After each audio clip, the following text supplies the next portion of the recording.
کل ہم لوگ ایمانیات پڑھ رہے تھے اور ہم لوگوں نے فرشتوں پر ایمان، کتابوں پر ایمان اور رسولوں پر ایمان کے بارے میں تھوڑا تھوڑا پڑھا۔ کل ہم لوگوں نے دیکھا کہ جیسے اللہ تعالیٰ نے انسانوں کو پیدا کیا، ویسے ہی اللہ تعالیٰ کی ایک مخلوق ہے جسے ہم فرشتے کہتے ہیں، اللہ تعالیٰ نے اس کو بھی پیدا کیا ہے اور اللہ تعالیٰ نے اس کو نور سے پیدا کیا ہے۔ فرشتے ایسے ہیں کہ وہ اللہ تعالیٰ کی نافرمانی نہیں کرتے۔ آگے بیٹھ جائے نا ایک طرف۔ فرشتے اللہ تعالیٰ کی نافرمانی نہیں کرتے بلکہ وہ ہمیشہ اللہ تعالیٰ کی اطاعت و فرما برداری کرتے ہیں۔ اللہ تعالیٰ نے الگ الگ کام کے لیے فرشتوں کو پیدا کیا ہے، ان کے ذمے الگ الگ کام اللہ تعالیٰ نے رکھے ہیں۔ پوری تفصیل ہم لوگوں نے دیکھی، چند فرشتوں کے نام ہم نے دیکھے اور فرشتوں کی کچھ صفات بھی ہم لوگوں نے دیکھے۔ اس کے بعد ہم لوگوں نے کتابوں سے متعلق پڑھا کہ اللہ تعالیٰ نے جیسے قرآن کریم نازل کیا، ایسے ہی قرآن سے پہلے بھی اللہ تعالیٰ نے کچھ کتابیں بعض انبیاء اکرام کو دی۔ کچھ کتابیں تو ایسی تھیں جو کتابی شکل میں ڈائریکٹ کتاب ہی نازل ہوئی، جیسے موسیٰ علیہ السلام کو ملی توریت، اور کچھ کتاب وحی کے ذریعے دھیرے دھیرے نازل ہوئی، جیسے قرآن کریم 23 سال میں دھیرے دھیرے نازل ہوئی ہے۔ اسی طریقے سے ہم لوگوں نے یہ بھی دیکھا کہ قرآن کریم آ جانے کے بعد پچھلی تمام کتابیں جو ہیں ان پر عمل کرنا اب ختم ہو گیا، وہ حکم قرآن کریم نے ختم کر دیا۔ اور قرآن کریم کی خاصیت ہم لوگوں نے دیکھی کہ یہ ایک ایسا معجزہ ہے جو قیامت تک باقی رہے گا، اور اس کی حفاظت کی ذمہ داری اللہ تعالیٰ نے لی ہے کہ اس میں کسی کی رد و بدل کی کوئی گنجائش نہیں ہے۔ اسی طریقے سے یہ کتاب ایسی ہے کہ اس کے پڑھنے پر ایک ایک حرف پر انسان کو 10 نیکیاں ملتی ہیں۔ اسی طریقے سے ہم لوگوں نے انبیاء اکرام کے بارے میں دیکھا کہ اللہ تعالیٰ نے ہر امت میں، ہر قوم میں نبی بھیجا تاکہ نبی ان کی اصلاح کر سکے، اور تمام نبیوں کا ایک ہی حکم تھا کہ لوگوں اللہ کی عبادت کرو اور غیر اللہ کی عبادت سے منہ موڑ دو، اللہ کے علاوہ جس کی بھی عبادت کرتے ہو تم اس سے بچ جاؤ، تم اس سے رک جاؤ۔ ہم لوگوں نے نبی اور رسول کے درمیان فرق بھی دیکھا کہ رسول وہ ہوتا ہے جو نئی شریعت لے کر آتا ہے، اور نبی وہ ہوتا ہے جو پرانی شریعت کی تجدید کے لیے آتا ہے۔ شریعت پہلے سے موجود ہوتی ہے اور اسی کی کمی یا اسی میں جو کوتاہیاں ہو رہی ہوتی ہیں اس کو بدلنے کے لیے نبی آتا ہے مومنین کے پاس، اور رسول جو آتا ہے وہ نئی شریعت لے کر آتا ہے۔ ہم لوگوں نے یہ بھی دیکھا کہ اللہ کے نبی صلی اللہ علیہ وسلم آخری رسول اور رسولوں کے سردار ہیں۔ اب آپ صلی اللہ علیہ وسلم کے بعد کوئی رسول، کوئی نبی نہیں آ سکتا۔ اسی طریقے سے ہم لوگوں نے محمد صلی اللہ علیہ وسلم کے بارے میں دیکھا کہ آپ کا نام کیا تھا، آپ کب پیدا ہوئے، مکہ میں کتنے سال رہے، مدینے میں کتنے سال رہے۔ ہم نے یہ بھی دیکھا کہ اللہ کے نبی صلی اللہ علیہ وسلم بھی انسان تھے، آپ نور نہیں تھے بلکہ بشر تھے۔ قرآن کریم میں یہ چیز لکھی ہوئی ہے۔ اسی طریقے سے ہم لوگوں نے دیکھا کہ جیسے تمام انسانوں کو موت آتی ہے، ویسے ہی نبی اکرم صلی اللہ علیہ وسلم بھی وفات پا چکے ہیں، کیونکہ قرآن میں اللہ تعالیٰ نے اللہ کے نبی سے کہا تھا کہ تمام لوگ بھی مریں گے اور آپ بھی مریں گے، آپ کی بھی وفات ہوگی۔ اسی طریقے سے اللہ کے نبی صلی اللہ علیہ وسلم، اب دیکھیں سوال نمبر 80 تک کل ہم لوگوں نے پڑھا تھا، پیج نمبر 32، کہ اللہ کے نبی صلی اللہ علیہ وسلم نور نہیں بلکہ بشر تھے، آپ انسان تھے۔ اور یہ کہاں ہے؟ یہ قرآن کریم میں سورہ کہف میں ہے۔ اللہ تعالیٰ نے اللہ کے نبی صلی اللہ علیہ وسلم سے کہلوایا، قل انما انا بشر مثلکم، کہ اے نبی صلی اللہ علیہ وسلم آپ بول دیجیے، آپ کہہ دیجیے، لوگوں کو بتا دیجیے کہ میں بھی انسان ہوں، تمہاری طرح کا انسان ہوں، بس یہ ہے کہ اللہ تعالیٰ مجھ پہ وحی نازل کرتا ہے۔ اللہ کے نبی صلی اللہ علیہ وسلم انسان ہونے کے ناطے وہ ہماری طرح انسان تھے، لیکن ان کا مقام و مرتبہ اللہ رب العالمین کے نزدیک بہت بلند تھا۔ اللہ تعالیٰ نے ان کو اپنی آخری کتاب، اپنی آخری شریعت کو سونپا اور اس کا ذمہ دار بنایا۔ آپ کا مقام و مرتبہ بہت بلند ہے، لیکن مقام و مرتبہ کا بلند ہونا آپ کی بشریت، آپ کی انسان ہونے کو ختم نہیں کرتا، بلکہ آپ انسان بھی تھے۔ اور یہ چیز قرآن کریم ہے۔ کوئی شخص یہ کہے کہ اللہ کے نبی صلی اللہ علیہ وسلم انسان نہیں بلکہ نور تھے، تو اس کا یہ عقیدہ قرآن کے خلاف ہے۔ آگے چلیے، سوال نمبر 81۔ اب ہم کو یہیں سے پڑھنا ہے۔ ابھی تک تو ہم لوگ دیکھ رہے تھے کہ ہم لوگوں نے کیا کیا پڑھا ہے، اب یہاں سے پڑھائی ہم شروع کر رہے ہیں۔ سوال نمبر 81، نبی کریم صلی اللہ علیہ وسلم کو کس قوم کے پاس بھیجا گیا؟ جواب ہے، نبی کریم صلی اللہ علیہ وسلم کو کسی خاص قوم کے لیے نہیں بلکہ پوری دنیا والوں کی طرف بھیجا گیا۔ اس کی دلیل کیا ہے؟ اللہ کے نبی صلی اللہ علیہ وسلم کو پوری دنیا، پوری انسانیت کے لیے، جس سے پہلے انبیاء آتے تھے، کوئی بنی اسرائیل کے لیے، کوئی کسی اور قوم کے لیے، کسی اور قوم کے لیے، کسی اور ملک کے لیے، کسی اور قبیلے کے لیے وہ نبی بن کے آتے تھے، لیکن اللہ کے نبی صلی اللہ علیہ وسلم کو پوری دنیا کے لیے نبی بنا کے بھیجا گیا۔ آپ کسی خاص قوم کے لیے نبی بن کے نہیں آئے۔ اس کی دلیل کیا ہے؟ قرآن کریم میں اللہ تعالیٰ کا فرمان ہے کہ وَمَا أَرْسَلْنَاكَ إِلَّا كَافَّةً لِلنَّاسِ بَشِيرًا وَنَذِيرًا، کہ اے نبی ہم نے آپ کو تمام لوگوں کے لیے بشارت دینے والا، ڈرانے والا بنا کر بھیجا۔ یعنی اللہ تعالیٰ نے نبی کریم صلی اللہ علیہ وسلم کو خطاب کر کے کہا کہ ہم نے آپ کو تمام لوگوں کے لیے رہتی دنیا تک، پوری دنیا اور جب تک دنیا رہے گی تمام لوگوں کے لیے ڈرانے والا اور بشارت دینے والا بنا کے بھیجا۔ بشارت بولتے ہیں خوشخبری دینے کی۔ اللہ کے نبی صلی اللہ علیہ وسلم نے دونوں چیزیں کی ہیں۔ اللہ کے نبی صلی اللہ علیہ وسلم نے ایسے لوگوں کو خوشخبری دی ہے جو اللہ رب العالمین کے احکامات کو مانتے ہیں، اس پر عمل کرتے ہیں۔ تو اللہ تعالیٰ، اللہ کے نبی نے ان کو خوشخبری دی ہے کہ ایسے لوگ جنت کی نعمتیں پائیں گے، ان کو اللہ تعالیٰ جنت میں انعام و اکرام سے نوازے گا۔ اور اللہ کے نبی صلی اللہ علیہ وسلم نے ڈرایا بھی ہے ایسے لوگوں کو جو اللہ رب العالمین کی نافرمانی کرتے ہیں کہ نافرمانی کی وجہ سے اللہ رب العالمین ان کو جہنم کے عذاب میں مبتلا کرے گا۔ تو اللہ کے نبی صلی اللہ علیہ وسلم کا کام کیا تھا؟ بشارت دینا اور ڈرانا، دونوں۔ آپ نے خوشخبری بھی دی ہے مومنین کو، اور آپ نے فاسقوں کو، مشرکوں کو، کافروں کو ڈرایا بھی ہے کہ اگر تم اسی راہ پر رہو گے تو تم خسارہ اٹھانے والوں میں سے ہو جاؤ گے، تم اللہ کے عذاب میں مبتلا ہو جاؤ گے۔ اب دیکھیں سوال نمبر 82، ہمارے نبی محمد صلی اللہ علیہ وسلم کے چند خصائص ذکر کریں۔ خصائص خصوصیات، ٹھیک ہے نا، آپ کی خوبیاں کیا ہیں؟ ہمارے نبی صلی اللہ علیہ وسلم کے چند خصائص درج ذیل ہیں۔ سب سے پہلا، انہیں پوری دنیا کے لیے رسول بنا کر بھیجا گیا۔ یہ اللہ کے نبی صلی اللہ علیہ وسلم کی خصوصیت ہے۔ آپ سے پہلے کوئی نبی ایسا نہیں تھا جس کو پوری دنیا کے لیے نبی بنا کے بھیجا گیا، ٹھیک ہے نا۔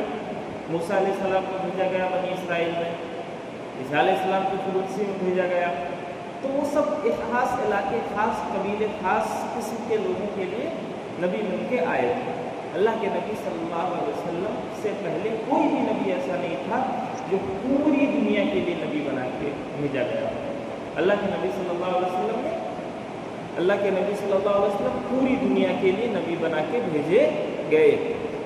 جتنے لوگ آپ کے زمانے میں موجود تھے اور جتنے لوگ قیامت تک آئیں گے، اللہ کے نبی صلی اللہ علیہ وسلم سب کے نبی ہیں، ہے نا۔ آگے چلیے، پہلی خصوصیت ہے، یہ خصوصیت اور کسی نبی میں نہیں ہے۔ آگے، ان کے لیے مال غنیمت کو حلال کیا گیا۔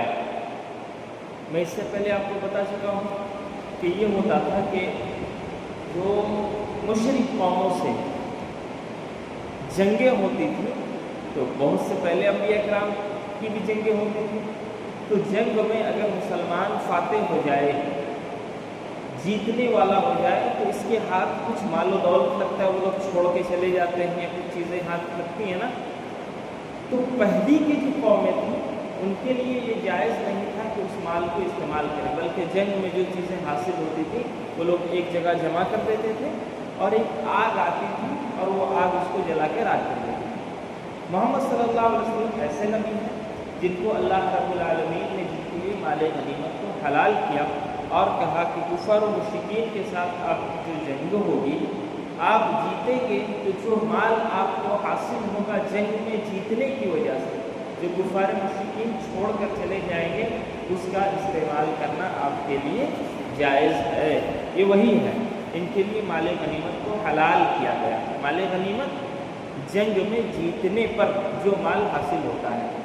مان لیجیے کہ جنگ ہے، آمنے سامنے دو فوجی ہیں، لڑائی ہو رہی ہے، اب ایک فوج جو کفار کی فوج تھی وہ پیچھے بھاگ گئی چھوڑ، ظاہر سی بات ہے جب وہ بھاگ رہی ہے فوج تو اپنی ساری چیز تو لے کے بھاگے گی نہیں، اور جنگ میں تو وہ لوگ بہت سارا سامان لے کے آتے ہیں، ہتھیار لے کر آتے ہیں، گھوڑے لے کر آتے ہیں، کھانے پینے کی چیزیں لے کر آتے ہیں، سفر کی دیگر چیزیں لے کر آتے ہیں، سب تو لے کے کوئی بھاگ نہیں پائے گا، سب کو جان بچا کے بھاگیں گے نا جب پسپا ہوں گے تو جو قوم غالب آئے گی، جو جیتے گی، وہ سامان چھوڑ کے نہیں آ جائیں گے، جب وہ چھوڑ کے چلے گئے تو اس کو اپنے قبضے میں لے لیں گے۔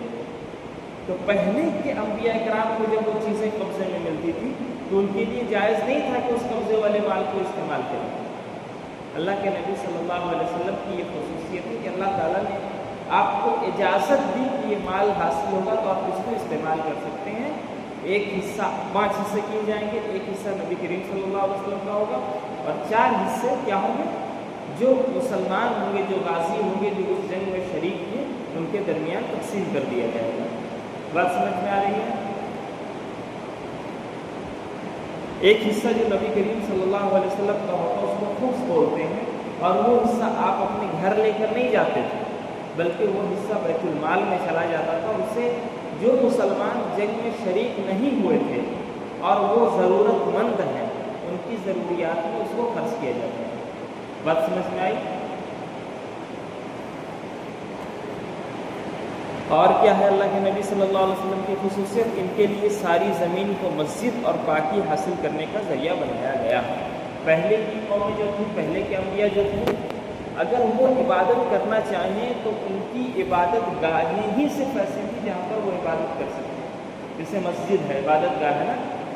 تو انبیاء کرام اور پہلے کی جو قومیں تھیں وہ صرف مسجد میں آ کے عبادت کر سکتی ہیں، ان کی عبادت گاہوں میں عبادت کر سکتے تھے۔ لیکن اللہ کے نبی صلی اللہ علیہ وسلم کی یہ خصوصیت ہے کہ اللہ تعالیٰ نے نبی کریم صلی اللہ علیہ وسلم کو اجازت دی کہ آپ اور آپ کی امت پوری دنیا میں جہاں کہیں بھی رہے، جہاں نماز پڑھنا چاہے، جہاں عبادت کرنا چاہے، پوری دنیا ان کے لیے پاک ہے۔ اس لیے ہم گھر میں بھی نماز پڑھ لیتے ہیں، ہم کہیں رہتے ہیں وہاں بھی نماز پڑھ لیتے ہیں۔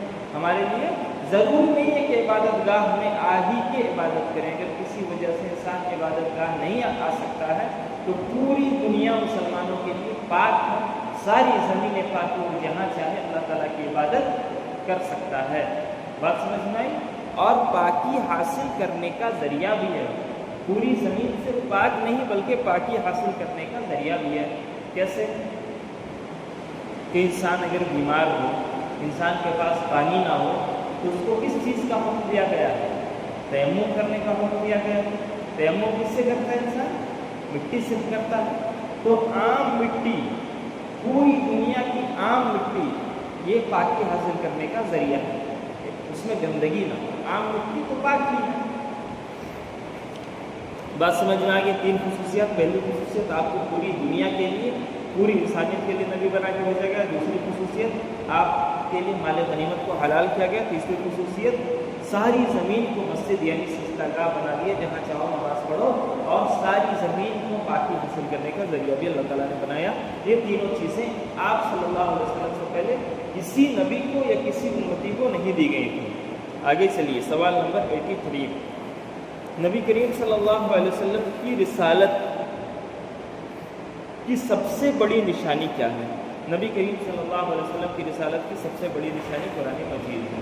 ایک انسان یہ کہہ سکتا ہے نا کہ نبی کریم صلی اللہ علیہ وسلم سچ میں اللہ کے رسول ہیں، اس کی کیا دلیل ہے، کیا نشانی ہے، کیا علامت ہے؟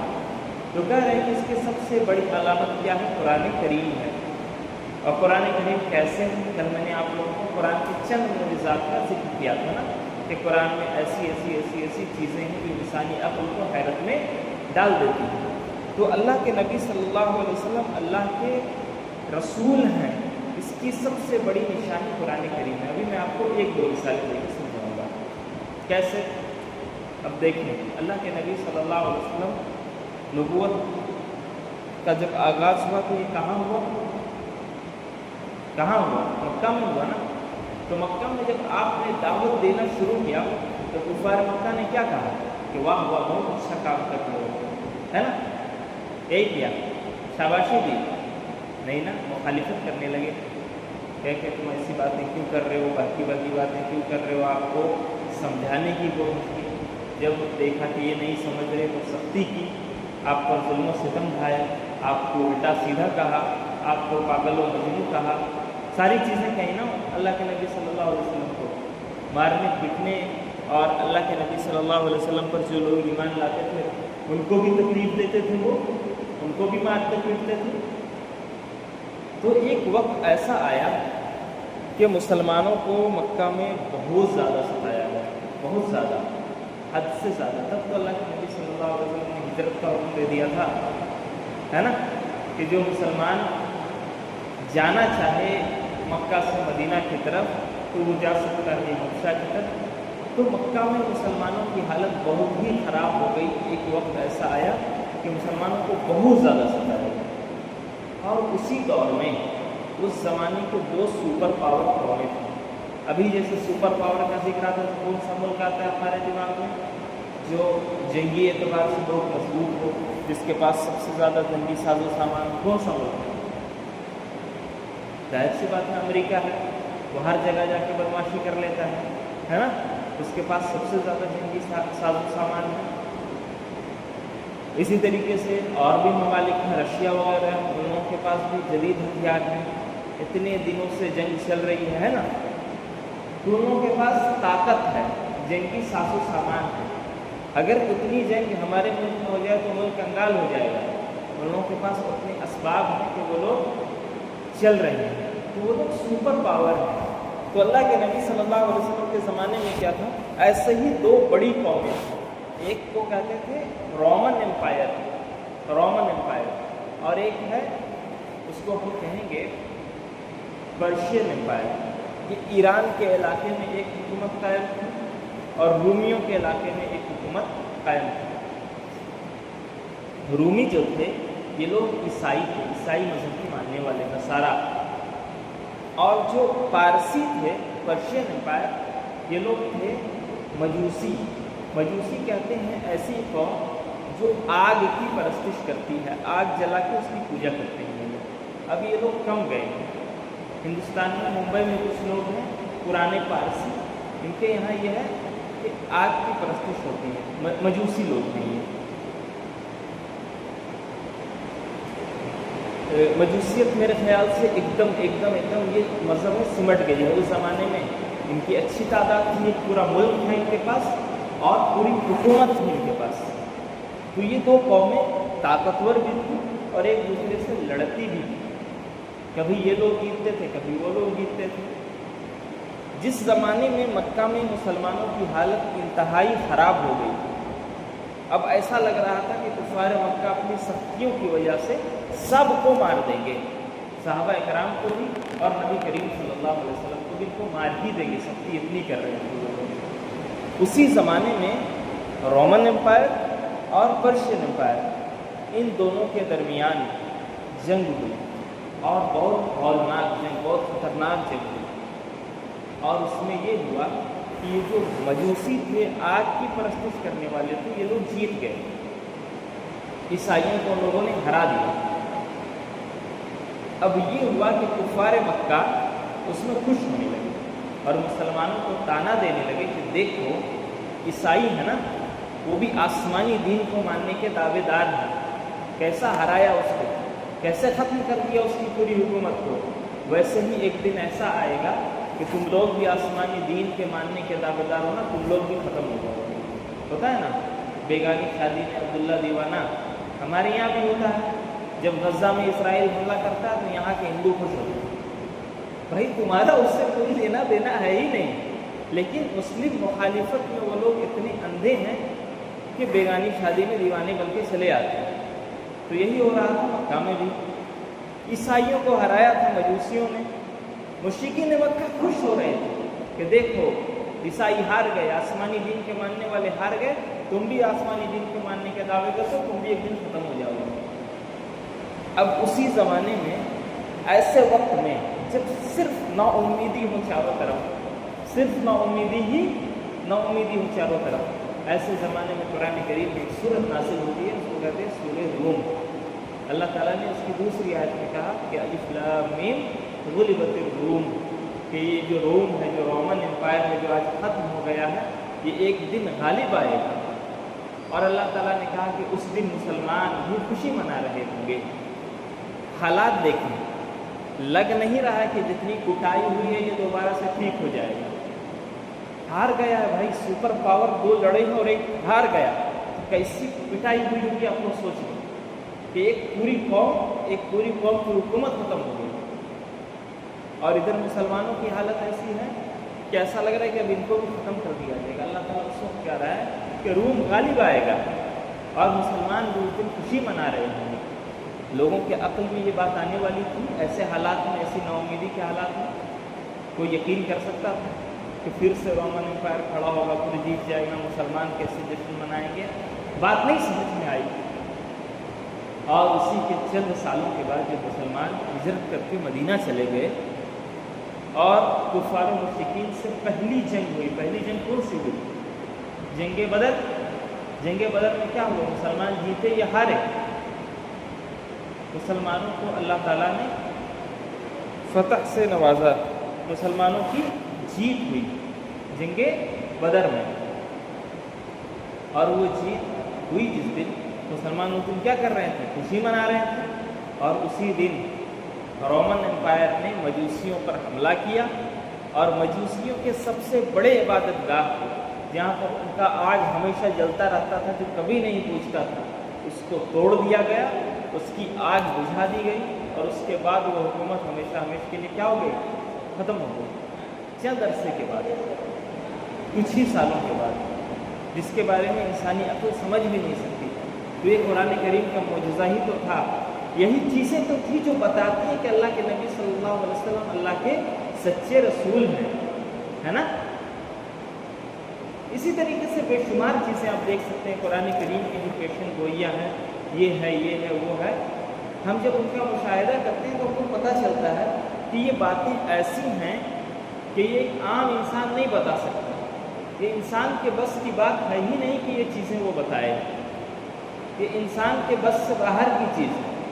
یہ وہی انسان بتا سکتا ہے جس کو اللہ تعالیٰ خبر دے، جو اللہ کا رسول ہو۔ تو اللہ کے نبی صلی اللہ علیہ وسلم کی رسالت کی سب سے بڑی دلیل، سب سے بڑی نشانی کیا ہے؟ قرآن کریم ہے۔ ایک مثال میں نے بس آپ لوگوں کو دی تاکہ بات سمجھ میں آ جائے۔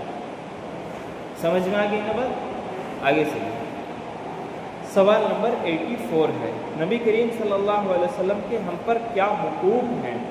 جواب، نبی کریم صلی اللہ علیہ وسلم کے ہم پر متعدد حقوق ہیں، ان میں سے چند درج ذیل ہیں۔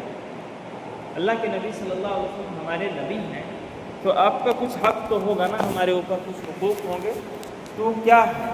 تو کہہ رہے ہیں کہ وہ بہت سارے حقوق ہیں، ان میں سے چند یہ ہیں کہ تمام لوگوں سے زیادہ آپ سے محبت کریں۔ اگر ہم اللہ کے نبی صلی اللہ علیہ وسلم کے نبی ہونے کو مانتے ہیں تو ہم پر ضروری ہے، ہم پر لازم ہے کہ ہم اللہ کے نبی صلی اللہ علیہ وسلم کے نبی ہونے کو مانیں۔ ہم یہ مانیں کہ اللہ کے نبی صلی اللہ علیہ وسلم سے ہم محبت کریں، اور اتنی محبت کریں کہ آپ سے بڑھ کے کسی کی محبت ہمارے دل میں نہ ہو۔ حدیث میں ہے نا کہ تم اس وقت تک مومن نہیں ہو سکتے جب تک تم سب سے زیادہ مجھ سے محبت نہ کرنے لگو۔ تو ہمارے لیے ضروری ہے کہ ہم اللہ کے نبی صلی اللہ علیہ وسلم کی محبت اپنے دل میں سب سے زیادہ رکھیں۔ اور محبت کا تقاضا کیا ہے؟ کہ ہم اللہ کے نبی صلی اللہ علیہ وسلم کی ساری باتیں مانیں، آپ سے بڑھ کے کسی کی محبت ہمارے دل میں نہیں ہونی چاہیے۔ اسی طریقے سے آپ کا ادب و احترام کریں، آپ پر درود و سلام بھیجیں، آپ کی سنتوں پر عمل کریں۔ آج جمعہ کا دن بھی ہے تو درود پڑھنا چاہیے، ویسے بھی انسان کو پڑھنا چاہیے، کثرت سے پڑھنا چاہیے جمعہ کے دن۔ درود پڑھنے کے فضائل آپ لوگ جانتے ہیں کہ ایک بار آپ درود پڑھتے ہیں تو اللہ تعالیٰ 10 نیکیاں لکھتا ہے، 10 گناہ معاف کرتا ہے، اور آپ پر اللہ تعالیٰ رحمتیں نازل کرتا ہے نا؟ تو انسان کو درود پڑھنا چاہیے۔ تو اللہ کے نبی صلی اللہ علیہ وسلم کے یہ حقوق ہیں کہ سب سے زیادہ آپ سے محبت کریں، آپ کا ادب و احترام کریں، آپ کو درود و سلام پڑھیں اور آپ کی سنتوں پر عمل کریں۔ سوال نمبر 85 دیکھیے، اللہ اور اس کے رسول سے محبت کی کیا علامت ہے؟ ہم بول دیں گے اگر اپنی زبان سے کہ ہم اللہ کے نبی صلی اللہ علیہ وسلم سے محبت کرتے ہیں، تو کیا یہ ہمارا بولنا درست ہوگا؟ کیا ہمارے بولنے سے صرف کافی ہو جائے گا کہ ہم محبت کرتے ہیں؟ نہیں نا؟ جواب دیکھیے، اللہ اور اس کے رسول سے محبت کی علامت یہ ہے کہ ان کے احکامات کی پیروی کی جائے اور منہیات سے اجتناب کیا جائے۔ مطلب اللہ کے نبی صلی اللہ علیہ وسلم نے جن چیزوں کا حکم دیا ہے اس کی پیروی کی جائے، اس پر عمل کیا جائے، اور منہیات کہتے ہیں وہ چیزیں جن سے اللہ کے نبی صلی اللہ علیہ وسلم نے منع کیا ہے، ان سے اجتناب کیا جائے۔ اجتناب کا مطلب اس سے رک جائیں، ہم اس سے بچ جائیں، اس سے کنارہ کش ہو جائیں، اس سے ہم منہ موڑ لیں۔ محبت کی علامت کیا ہے؟ آپ نے جن چیزوں کا حکم دیا اس پر عمل کریں، آپ نے جن چیزوں سے روکا اس سے ہم رک جائیں۔ دلیل کیا ہے؟ اللہ تعالیٰ نے فرمایا قُلْ إِن كُنتُمْ تُحِبُّونَ اللَّهَ فَاتَّبِعُونِي يُحْبِبْكُمُ اللَّهُ کہ اے نبی کہہ دیجئے اگر تم اللہ سے محبت کرتے ہو تو میری اتباع کرو، اللہ تعالیٰ تم سے محبت کرے گا۔ کیا کہا؟ قُلْ إِن كُنتُمْ تُحِبُّونَ اللَّهَ، اگر تم یہ دعویٰ کرتے ہو کہ تم اللہ سے محبت کرتے ہو تو تم میری اتباع کرو، میری باتیں مانو۔ تم میری باتیں مانو گے، میری باتوں پر عمل کرو گے، تب اللہ تعالیٰ تم سے کیا کرے گا؟ محبت کرے گا۔ صرف زبانی دعویٰ کرنے سے کہ ہم اللہ سے محبت کرتے ہیں، ہم نبی سے محبت کرتے ہیں، تو یہ تمہاری محبت کسی کام کی نہیں ہے۔ محبت دونوں طرف سے ہونا۔ آپ صرف زبانی دعویٰ کریں کہ ہم کرتے ہیں تو یہ کرنا نہیں مانا جائے گا۔ اللہ کے نبی نے کہا کہ فَاتَّبِعُونِی، تم میری اتباع کرو گے، تم میری باتیں مانو گے تو پتہ چلے گا کہ تم سچ میں محبت کرتے ہو، اور جب تم ایسا کرو گے تو اللہ تعالیٰ بھی تم سے محبت کرے گا۔ ٹھیک ہے نا؟ کوئی انسان زبانی آپ سے کہے ہم تو آپ سے کو بہت مانتے ہیں، ہم تو آپ سے بہت محبت کرتے ہیں، زبانی صرف کہیں، اور آپ کے خلاف سازش بھی کرے، آپ جن چیزوں کو ناپسند کرتے ہیں وہ بھی وہ کرے، تو اس کی محبت صحیح ہوگی؟ وہ کہے کہ ہم آپ سے محبت بھی کرتے ہیں اور کام بھی ایسا کرے جو آپ کو تکلیف دیتی ہو، کام بھی ایسا کرے جو آپ کو پسند نہ ہو، تو اس کی زبانی محبت مانی جائے گی؟ نہیں نا۔ تو محبت کا تقاضا یہ ہے کہ انسان جب محبت کا دعویٰ کرے تو اس پر لازم اور ضروری ہے کہ وہ اتباع کرے، اتباع کرے گا، باتیں مانے گا تو اللہ تعالیٰ بھی اس سے محبت کرے گا۔ آگے چلیے، سوال نمبر 86 اہم سوال ہے۔ اس کے بعد کے جو سوالات ہیں اہم ہیں، عقیدے سے متعلق۔ سوال ہے کیا نبی کریم صلی اللہ علیہ وسلم عالم الغیب تھے؟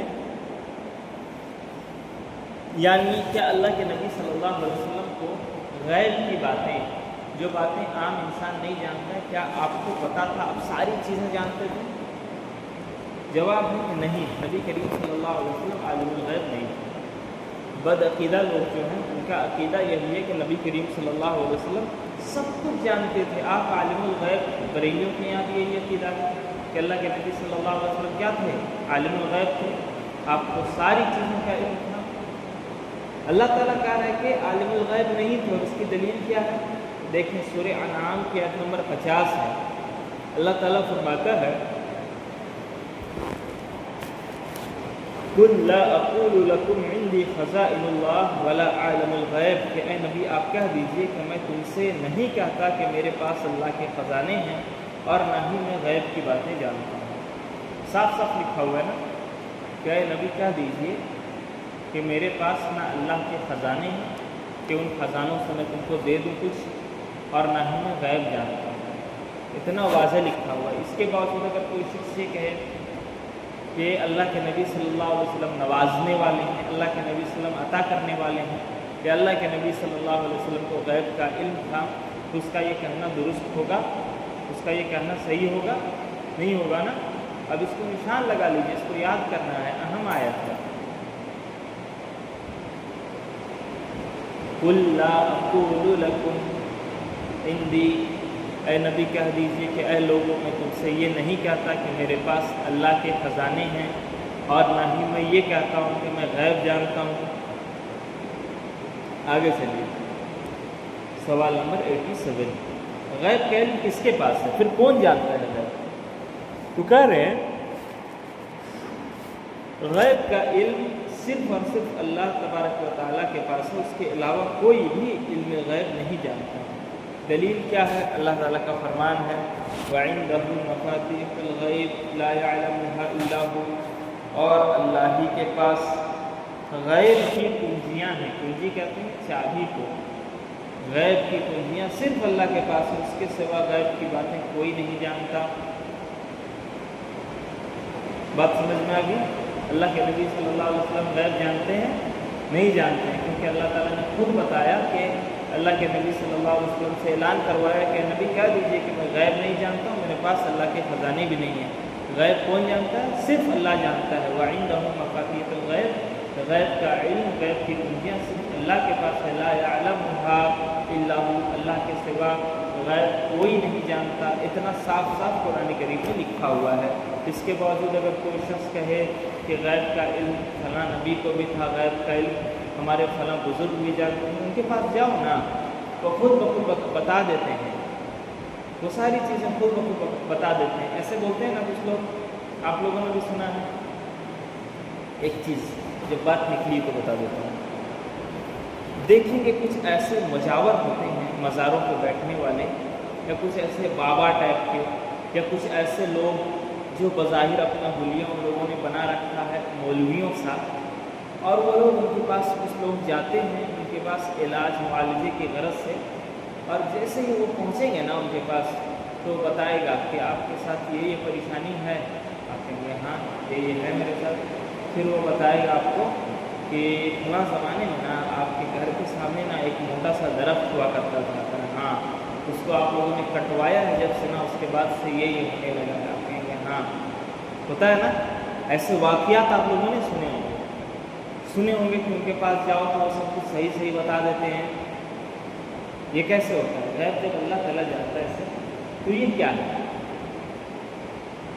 ہے؟ غیب کے علم تو صرف اللہ کو ہے نا. تو پھر یہ لوگ کون ہیں, کیا ہیں, کیسے بتاتے ہیں؟ تو یہ لوگ کون ہوتے ہیں پتہ ہے؟ ان کے پاس غیب کا علم نہیں ہوتا ہے. یہ لوگ جادوگر ہوتے ہیں جو شرکیہ اعمال اور افعال کر کے شیاطین سے اپنا رابطہ قائم کرتے ہیں. شیطان سے, ان سے ان کی بات چیت ہوتی ہے, گفتگو ہوتی ہے, اور ان سے ڈیل ہوتا ہے کہ ہم کچھ شیطانی کام کریں گے جو تم خوش ہوگے جس سے, اور تم کو میرا کچھ کام کرنا ہوگا. ٹھیک ہے؟ اور آپ کو پتہ ہے کہ ہر انسان کے ساتھ ہمیشہ ایک کریم ہوتا ہے. جب سے انسان پیدا ہوا نا, اس کے ساتھ ساتھ ہمیشہ ایک جنات لگا رہتا ہے, ایک شیطان لگا رہتا ہے. پتہ ہے آپ کو, اس کو قرین کہتے ہیں. تو جب ہم جاتے ہیں اس شخص کے پاس تو اس کا شیطان ہمارا جو قرین ہے, جو ہمارے ساتھ ہمیشہ رہتا ہے, اس سے ہمارے بارے میں چند اہم باتیں پوچھ لیتا ہے اور اس کو بتا دیتا ہے, اور وہ پھر ہم کو بتا کے امپریس کرتا ہے. کیسے؟ ایک واقعہ بتاتا ہوں. مدینے میں حضرت عمر رضی اللہ تعالیٰ عنہ کا زمانہ, ایک جادوگر آیا ایسے ہی, اور وہ بہت ساری باتیں ایسے بتا رہا تھا غیب کی, ایسے ہے ایسے ہے ویسے ہے. لوگ تماشا دیکھ رہے تھے اس کے پاس. حضرت عمر رضی اللہ تعالیٰ عنہ کا گزر ہوا, دیکھے کہ بھیڑ لگی ہوئی. گئے سامنے, پتہ چلا کہ یہ تو کوئی ایسا آدمی ہے جو غیب کی باتیں بتانے کا دعویٰ کر رہا ہے. حضرت عمر رضی اللہ تعالیٰ عنہ نیچے جھکے, آپ نے اپنی ہتھیلی میں کچھ کنکریاں اٹھائیں, 6 کنکریاں, اور اس کو ایسے بند کر لیا. اور آپ اس شخص کے پاس گئے اور کہا کہ بتاؤ اس میں کیا ہے. بھیڑ لگی ہوئی تھی. حضرت عمر رضی اللہ تعالیٰ عنہ نے پوچھا بتاؤ اس میں کیا ہے. اس نے کہا کیا ہے, کنکری ہے. حضرت عمر نے کہا کہ بتاؤ کتنی کنکری ہے. اس نے کہا 6 کنکری. سارے لوگ امپریس کہ بتا تو دے رہے صحیح صحیح. حضرت عمر رضی اللہ تعالیٰ عنہ نے وہ کنکریاں پھینکی. اس کے بعد پھر کنکریاں کچھ اٹھائی, کہا کہ اب بتاؤ اس میں کتنی کنکری ہے. پوچھا کہ اب بتاؤ اس میں کتنی کنکری ہے؟ حضرت عمر نے بغیر گنے اٹھایا تھا اور ایسے پوچھا کتنی ہے بتاؤ، نہیں بتا سکا۔ کہا کہ یہ جادوگر اس کا سر قلم کر دو۔ جب میں نے 6 کنکریاں اٹھائیں تو مجھے پتا تھا کہ یہ 6 ہے، تو میرا جو قرین تھا، میرے ساتھ جو شیطان تھا، اس کو بھی پتا ہے 6 ہے، اس نے فوراً سے چگلی کر دی، اس نے 6 بتا دیا۔ اب میں نے جب دوسری مرتبہ اٹھائی ہے تو مجھے خود نہیں معلوم کہ کتنی ہے۔ جب مجھے نہیں معلوم تو میرے قریب کو بھی نہیں معلوم، جب میرے قریب کو بھی نہیں معلوم تو بتائے گا کیا؟ تو اس سے کیا پتہ چلا کہ اس طرح کے جو بابے لوگ ہوتے ہیں جو غیب کا دعویٰ کرتے ہیں، ان کو غیب کا علم نہیں ہوتا ہے، وہ ہم کو اپنے ہیلے سے، وہ اپنے طریقوں سے ہمیں امپریس کر کے ہماری ایمان کو خراب کرتے ہیں۔ غیب کا علم کس کے پاس ہے؟ اللہ کے پاس ہے نا۔ سر بھائی تم کو اتنا ہی غیب کا علم ہے کہ مستقبل میں کیا ہونے والا ہے، آنے والے دن میں کیا ہوگا، تو لگاؤ نا، شیئر بازار میں پیسہ لگاؤ، کون سا شیئر اٹھنے والا ہے، 1 کا 10 بناؤ، ہے نا۔ 2013 میں 13-14 میں آپ نے کریپٹو کرنسی کا نام سنا ہے نا، کرپٹو کا، بٹ کوئن ایک ہے کرنسی، اس کی قیمت 2013-14 کے بعد میں بتا رہا ہوں، غالباً 3000 یا 3100، ادھر 25 سے 3000 کے بیچ تھا، 2500 سے 3000 کے بیچ اس کی قیمت تھی، اور آج اس کی موجودہ قیمت کم سے کم 50-60 لاکھ ہے۔ میں نے دیکھا نہیں ہے کرنٹ میں کتنا ہے، لیکن یہ کہ 50 لاکھ سے اوپر ہے۔ اس زمانے میں اگر کوئی انسان 2500 روپیہ خرچ کرتا ہو، اور ابھی کتنا ہو گیا 2026 میں 12-13 سال میں 2500 روپیہ 50 لاکھ بن جائے، کتنا بڑا منافع ہے نا، بہت بڑا منافع۔ بہت لوگ کیا تو خرید لیتے سارے کرپٹو، تو بہت سارا کرپٹو خرید لیتے، نہیں خریدا نا۔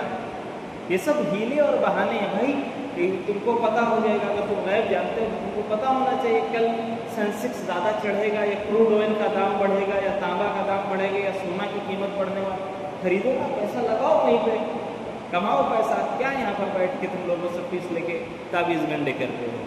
تو غیب کا علم کس کے پاس ہے؟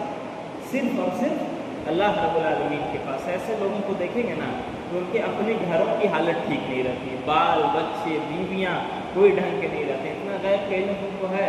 وہ تمہارے بچوں کو، یار تم بیٹھے ہوئے ہو، تم کو تو پتہ ہو جانا چاہیے غیب کا علم کہ نیٹ میں کون کون سا کوشچن آ رہا ہے، 720 کا 720 کوشچن تم کو پتہ ہو جانا چاہیے تھا۔ بیٹھا کے کرا دیتے اپنے بچے کی تیاری، اور ایمس دلی میں سیٹ مل جاتی ہے نا۔ لیکن نہیں، تعویذیں گھنٹے سے کماؤ گے تم لوگ، اور لوگوں کو امپریس کرو کہ ہم غیب جانتے ہیں، تو ایسے لوگوں سے چوکنا رہنا چاہیے۔ غیب کا علم کس کے پاس ہے؟ صرف اور صرف اللہ رب العالمین کے پاس ہے۔ غیب اللہ تعالیٰ کے علاوہ کوئی نہیں جانتا۔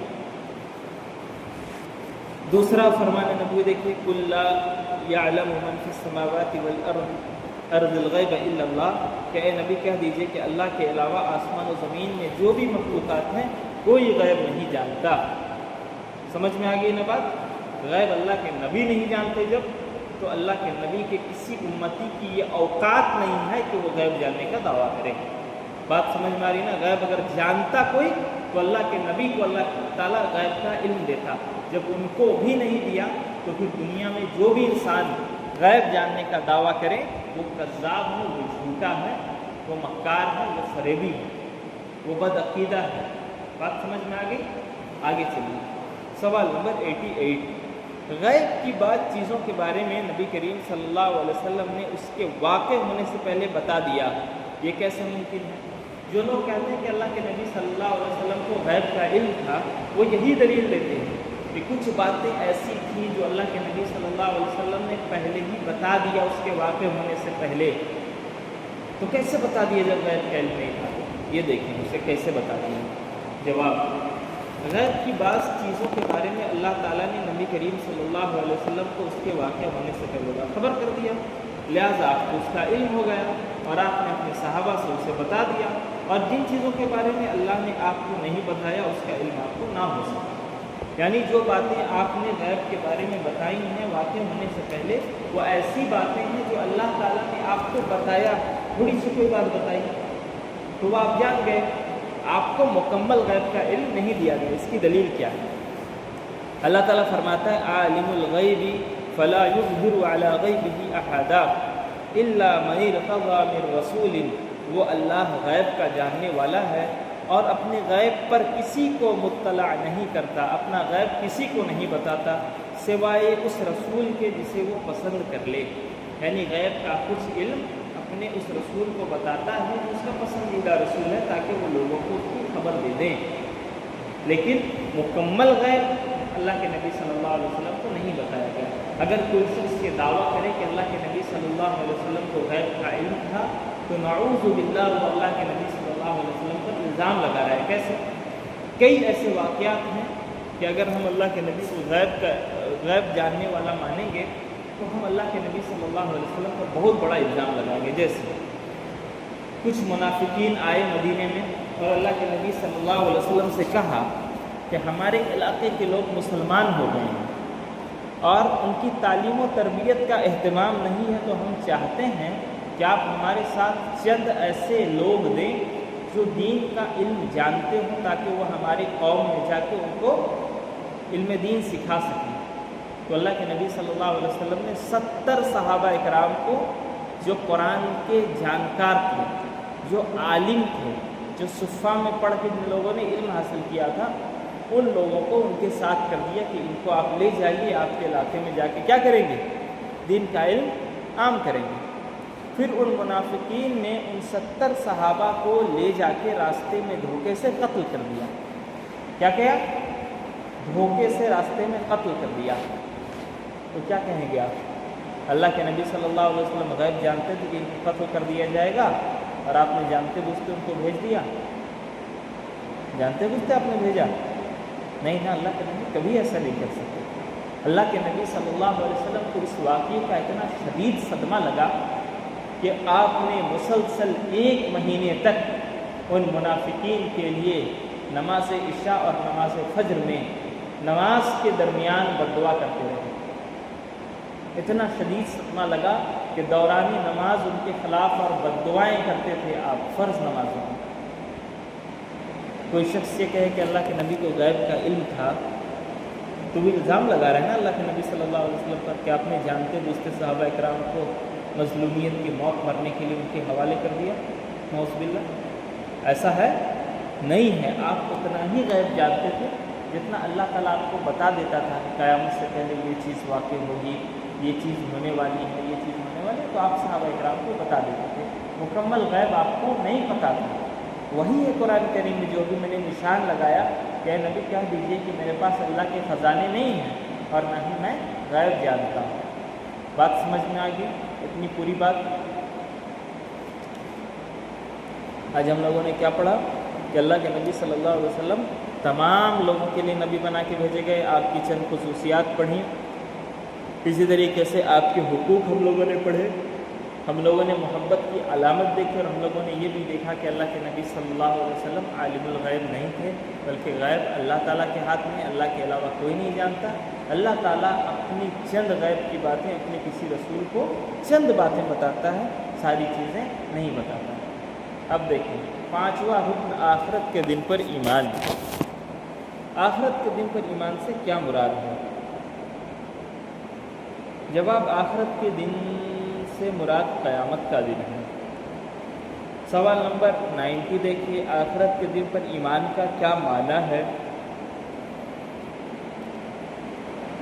آخرت کے دن پر ایمان کا معنی یہ ہے کہ اس کے واقع ہونے اور موت کے بعد پیش آنے والے ان تمام حالات و واقعات کا اقرار کرنا جو کتاب و سنت میں مذکور ہے، جیسے قبر کی آزمائش، بعث و حشر، اعمال نامے، حساب، میزان، صراط، حوض، شفاعت اور جنت و جہنم وغیرہ۔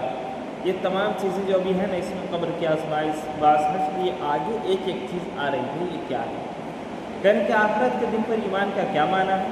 کہنے کہ آخرت کے دن پر ایمان کا معنی یہ ہے کہ قیامت کا ایک دن ہوگا، یہ مانا جائے، اور موت کے بعد آنے والے جو واقعات ہیں جو قرآن کریم میں یا احادیث میں ذکر ہیں، ان واقعات کو مانا جائے، ان پر ایمان لایا جائے۔ وہ کیا ہے؟ قبر کی آزمائش ہے، بعث و حشر ہے، یعنی دوبارہ زندہ کیے جانا اور اللہ کے یہاں جمع ہونا،